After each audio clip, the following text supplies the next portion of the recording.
Well, folks, it's on like Donkey Kong. On like Donkey Kong! The dealers are upset. The dealers are angry. And frankly, the dealers are we 7 seconds past the beginning of the video where I can say a semi-bad word so I don't get monetized? I think we're past 7 seconds. They're pissed, everybody. They're beyond pissed because they're all over my comment section. On my last video, the video recently where I talked about the 170s and the games, the shady games a lot of these dealers played. Well, now the salesmen are coming out of the woodwork and they are beating me up in the comments. And I'll tell you, I don't know. I think this is worth it. I feel like it's worth it, but I'm attracting a lot of drama to myself in defense of so many of you out there that have inspired me to push harder with your comments that you've saved $10,000, $15,000, $20,000 on your car by standing firm. Absolutely real scenarios where you have commented or messaged me and said, I literally ordered a car, agreed to a $20,000 markup, the car showed up, I backed out, 3 weeks later, they agreed to sell it to me for sticker. You just made $20,000 in your pocket that you can put towards your retirement, put towards paying off your home, put towards the principal loan balance on your car and get closer to paying that thing off if you took a loan. Lord knows all the things. You can put it in the stock market, which is absolutely on sale right now, so that you can build some wealth long term because it always comes back. I've been doing that right now. Sure I understand. Even my watch wants to chime in.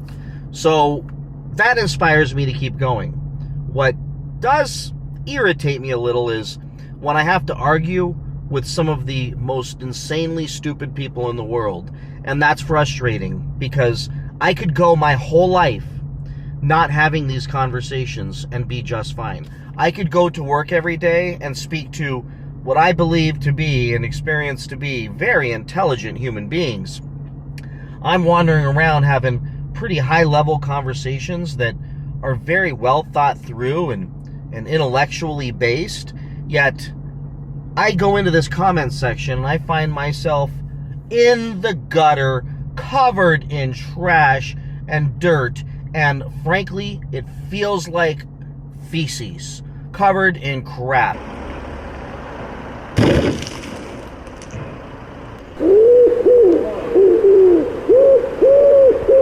Because of the things that these people, these car salesmen are saying. And I'm going to share with you a few of these because not only did they raise the hair on the back of my neck, but they are absolutely endemic of what we're dealing with right now and the utter disgusting new philosophy, new belief system that exists in the car market today with not only used car dealerships, which for hundreds of years have been, not hundreds of years, but you know how long, have been believed to be the scumbags of the earth.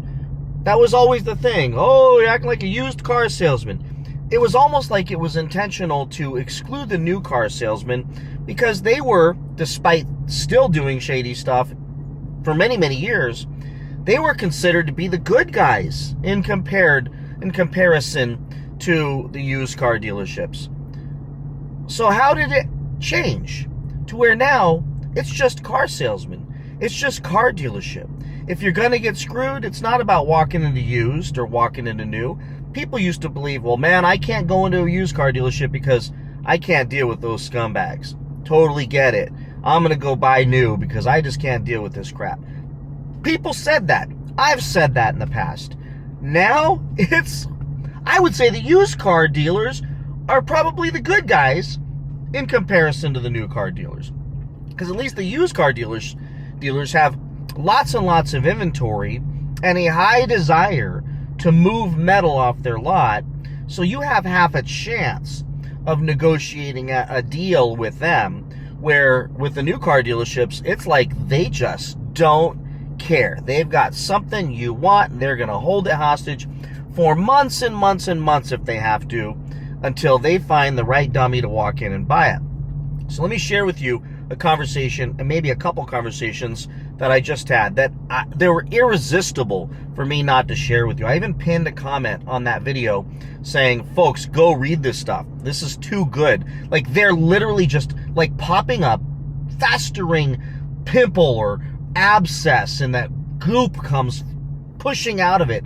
That's what we're doing right now because they can't resist commenting and exposing the sick mindset that some of them have. With that said, I need to say, there are good ones out there. There are honest ones out there. And those that want to charge markups but are straight up, upfront about it, put it in the online marketing, put it on the addendum sticker at the dealership, and negotiate in good faith. Follow the letter of the law and come off the markups as the market softens, as the car sits there longer and becomes reasonable and works really hard to do the fairest deal they can. Those dealers, hey, it's a free market. Do what you want. It's the ones who lie and cheat and steal and put fake names on car orders to get cars in that take away from actual buyers who would have bought that car had it just been MSRP. They would have put the order in. But because the dealer wants a markup and they don't have anyone willing to commit to the markup, they order the car for themselves, keeping it from an actual consumer. The car shows up and sits there for 2 or 3 months with a huge markup until the dumbest guy in the world that won the Powerball walks in and goes, I'll buy it because I don't care. I've got all the money in the world and I plan to be broke in 3 years. So that's who we're competing with. So let me share with you this comment. This guy was passionate. This guy writes, I normally do not comment, but you 100% earned my comment. You stated you do not go to work to screw people at 5 minutes, 58 seconds, 6:02 approximately. So this would mean you are not selling real estate at the current insanely marked up prices. How is selling real estate at $50,000 to $250,000 over the last selling price any different than a deal who is selling $5,000 to $20,000? So I wrote, your comment not only shows your utter ignorance, but also your stupidity. I'll answer this question like I have 9,000 times already. I don't own the house I'm selling. I don't set the price I'm selling it for. And true market forces to determine value of a home. A home very different than this situation. So listen closely and learn something. When a home gets listed, a price is determined based on many factors, and it's basically always an educated guess. Then it's offered in real time to the open market. By the way, sellers tell us what they want for their house. We do our best to try to achieve that, and we don't own that house. So whatever we get for that house, they're getting. We're getting a very small in comparison percentage, which by the way hasn't changed in 100 years. So, and it goes up and down with the market. The house goes on the market instantaneously to the entire world. It's syndicated to so many millions of websites everywhere. It's pumped out to TV. It's pumped out to the internet. It's pumped out every possible venue. I mean, you can't not find it. Go to Zillow, go to Realtor.com, go to every company's website out there. The properties are shared with everyone. You don't just go to one dealership. It's kind of like Car Gurus where you do find the things everywhere. Then it's offered in real time to the open market.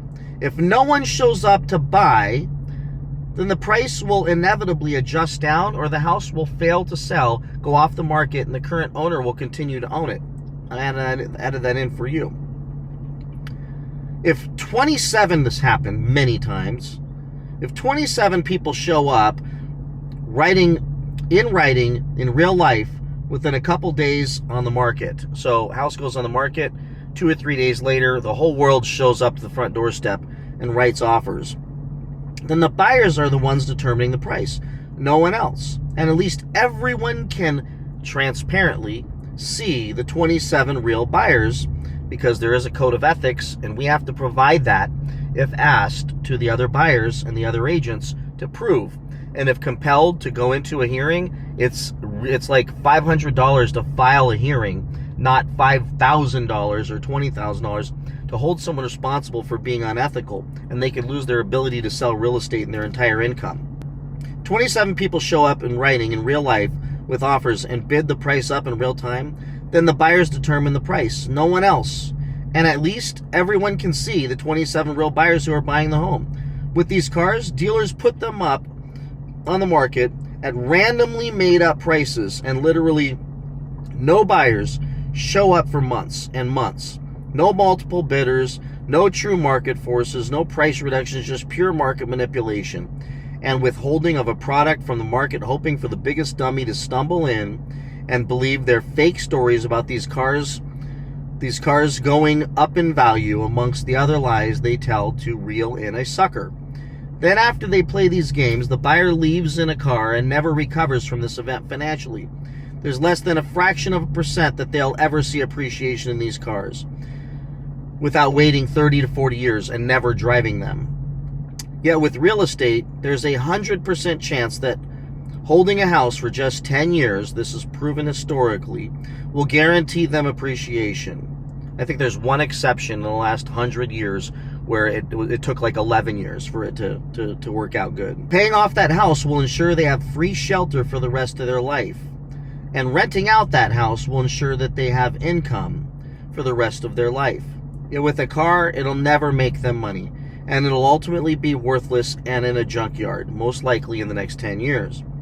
Nice try, though, with that insanely stupid analogy. You must be a car dealer to think this would fly with me. Are you still glad you commented and exposed your ignorance in comparing real estate to cars? And I'll just slightly elaborate on this a little bit. It's an easy thing to think, oh, I got you! And then comment something so utterly stupid in comparing one of the most, if not the most appreciable, powerful financial assets in the history of human existence, from cavemen needing caves to live in, the basic need of shelter, and comparing that to a Dodge Challenger or Charger Scat Pack, which is purely a pleasure toy. And to say that it's market forces in compared to real estate. In real estate, really important, I say this again, my real estate people don't own the house. They list the house very rarely, except with house flippers. Even then, if we price that thing too high and it doesn't sell, the market has spoken, the price has to either come down or the thing goes off the market until the market gets better. What these guys are doing is the opposite of that. They're sitting on these cars. They're not allowing the market to come and speak. You don't know what other buyers are coming out to make offers on these cars. Oftentimes, they'll sit on these cars for, you'll see 22s still on the market, for a year because they were asking $30,000 over, because they're too stupid to realize, like we would realize in real estate, that the price is wrong. The price is wrong, bitch. Meaning, it took you a year to figure out that you had the wrong price on there. If one of my folks have a house on the market for 2 or 3 weeks in a hot market and it's not selling, the market has spoken. It's time to drop the price. We start having those conversations because the buyers aren't there. If it has 20 offers in the first week, then everybody gets to know. And here's how that goes. By the way, got this guy over here is offering, let's say it's $700,000. You want to pay $705,000? No, let him have it. Okay.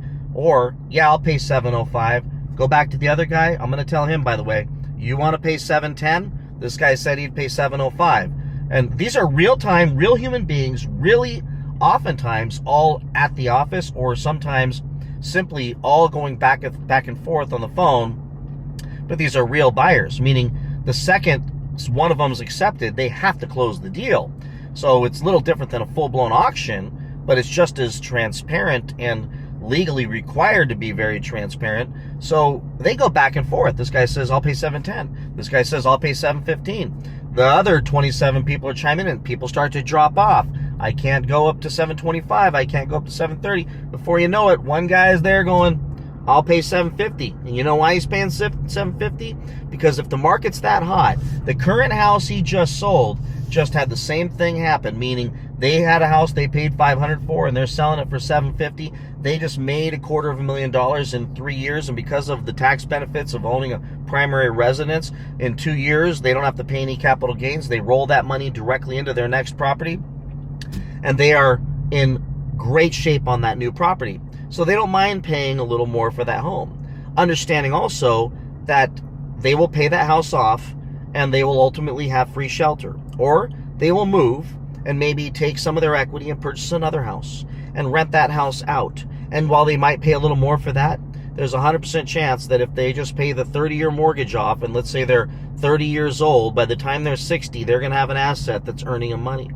Cars, unless you rent them out, which is an utter nightmare. Just ask every one of my friends who have done that, who have now had multiple cars totaled and multiple cars warranties declined, in addition to insurance claims declined, that renting cars out is a bad idea, which is why companies like Turo are struggling. You can't rent out a car without deteriorating that car into a hunk of junk, expensive crap metal. And what happens is more miles, the worthless the car becomes. So renting a car out kills it. The more you own that house, the more you use that house, the more you fix up that house, the more that house is worth over time. So making that analogy is just so utterly stupid. But this is the things that they say. That's what he said to me, as though I'm going to go, yeah, you're right, it's the same thing. This is stupidity. And I shouldn't even have to defend it, but it's like I'm trying to help this person because he's in a room with a bunch of other car salespeople having the same conversation going, it's the same thing as houses. Yes, it is. Do you have any gummy bears? And they're having these conversations. Yeah, well, let's go tell that buyer out there on the lot that it's the same as real estate. And the real estate agents are doing the same exact thing. I don't care what you think about real estate agents. I'm not here to defend anything. But my industry has a code of ethics we stand by. Integrity. Our percentages has gone down, frankly, over the years. Where it started at 6+%, it's gone down over the years. And frankly, if it stays the same, we're just grateful for that. But prices have gone up, so has everything else. No one's dropping our rent on our buildings and our staff and our employees and everything else. So bottom line is, it's an unfair comparison. We didn't start saying, well, since houses are worth so much money, we're charging 10%. We actually were giving discounts because people were able to sell the houses so fast. It just is what it is. Very different than the car salesman who piled on and held it hostage. It's like all of us colluding in this industry to say, let's start charging 10% since people are getting so much for their houses. That never happened. That did not happen. It's just stupid comparison. Let me share another one with you. This guy says, the dealers are competing with the secondary market. Let's say you're a dealer who sells at MSRP. Whoever buys it can flip it and make $20,000 in less than a day. Anything that's allocated works like that. Bourbon, guitars. I love it. He's comparing a guitar to a Scat Packer D170. Bourbon. I love bourbon. And he's comparing it to that. Fair enough. I have a response that I wrote him. You know I did. I said, while this may apply to a Demon 170 to some slight extent, sticking $100,000 over on one would be nearly impossible for a secondary seller to get as a private party. Even more so with Hellcats and Scat Packs, they're not competing with any secondary market since there really isn't one when it comes to being able to get the prices. Look at these cars on the secondary markets. If they go for MSRP, they're lucky, yet dealers hide the cars hostage, yet dealers hold the cars hostage, which is price manipulation, and search for the dumbest customer to hose. That customer will never get their money back on the secondary market. I got my swinger for MSRP, and guess what? No one will probably buy that from me for $1 more. Likely it wouldn't sell for anywhere near MSRP even on the secondary market. So that argument really only applies to the Demons and maybe one or two other cars. And even then, as I said, the markup needs to be way less for these cars to be safe and not buried deeply in their cars. And all Dodge had to do was make the warranty void and blacklist buyers who flip these cars, and the problem solved short term or long term.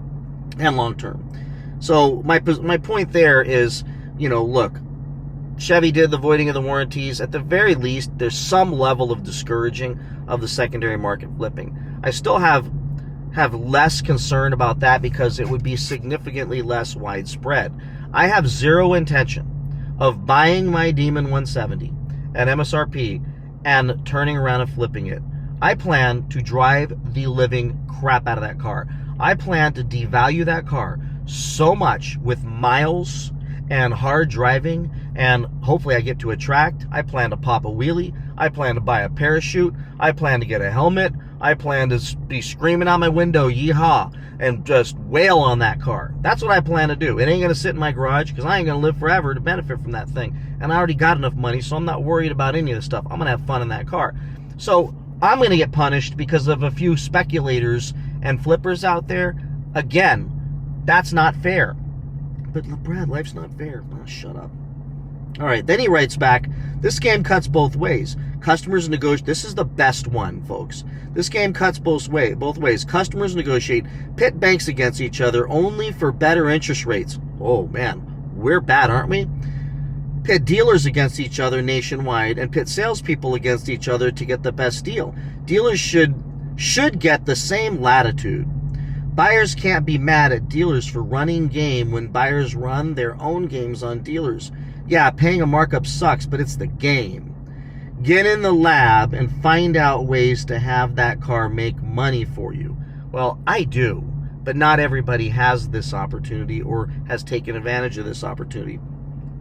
So basically what he just said, and I'll read my response, but he's mad at the customers. He considers us to be the enemy. He considers us out there shopping for better deals to be a bad and slimy tactic, deserving of their response with slimy tactics. Help me understand this one. And let me be clear. The only reason we play so hard and we're going from different state to state and we're shopping banks and we're doing so much, digging, you know why? It's because they created this environment. They started it. And now we have to do that to be able to survive against them. They have multi-million-dollar 30-foot ceiling dealerships with marble floors and training programs for these people on how to screw us. And we're walking in just wanting to buy a car to have fun with on the weekends or drive to work every single day and find at least one thing in this semi-miserable world that makes us happy. And they're going to jack us up and hose us. I mean, come on. Give me a break. So my response to him was, wait, so you're comparing withholding inventory from the market for months with huge made-up price markups, lying to buyers about these cars going up in value, comparing them to houses, selling them $5,000 window tint, $995 door edge guards that are $14 on Amazon is the same as buyers shopping prices between dealers? I hear stories about dealers ripping senior citizens off because they don't know any better and trusted them. A dealership salesman sold my 75-year-old parents a friggin' warranty on a brand new car and had to refund it a few days later when they caught what he did. Then we found out he lied about their interest rates, so while also selling them floor mat, which the car came with. You wouldn't defend this crap if it was your family members. Here's where I'd be fine with you marking up the prices. Put the car on the lot with a markup for 2 weeks or even 30 days. And if it doesn't sell, then acknowledge that the market forces don't exist and cut the markup in half. And then if it doesn't sell, eliminate it completely. But don't sit on the car with a huge markup for months and months and months waiting for the biggest dummy who you can hose with all kinds of lies and deception. He writes, then, this is a $100,000 car. If you're not treating this purchase with the same seriousness as one would a house, you're making a mistake. Failing to prepare is preparation for failure. This guy really thinks he's smart. Like, this guy literally, he's like, I'm smart. I just said something smart. You're killing me. You're killing me. So I wrote, wait, when did I say I wasn't taking it seriously? What you guys are doing is you're trying to get $130,000 to $150,000 for a $100,000 Hellcat Red Eye, which raises massive ethical concerns with the strategies and tactics you employ to not allow the actual market to determine the actual value. Let me help you out here. Dealerships as we know them are dying. Even the manufacturers know it and want out of the failing relationship. Where new car dealers had some integrity and left the sliminess to the used car dealers, you've allowed ethics and integrity to go out the window. and used dealers look just like new now.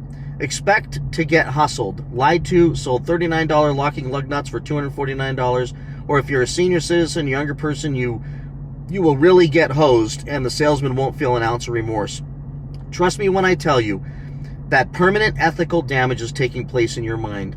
You are and will continue to devolve as an empathetic, ethical, respectable human being the more you work in that industry. Literally none of your experience will benefit you long term, nor will any other employer want anything to do with you, because you come with a serious defective mindset where hurting people via lying and manipulation is okay to you.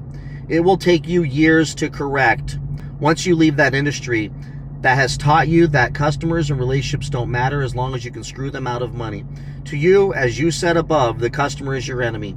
And, quote, they deserve it for what they do to you, unquote. Yet what they do to you is completely because of their warranted distrust and earned distrust in you. Almost no other business has this much disdain for its customers. That fact alone should terrify you about being part of something so sinister that you resent and seek to screw the very people you need to buy your products. You've abandoned repeat and referral business in exchange for a quick buck, and that alone will ensure your demise in the not-so-distant future. And I've got many more. These people are out of their ever-loving minds. Just go read the comments and start reading the comments of my other videos. I likely am not going to be invited to any dealerships anytime soon, so I may be having to buy my cars from another country at some point.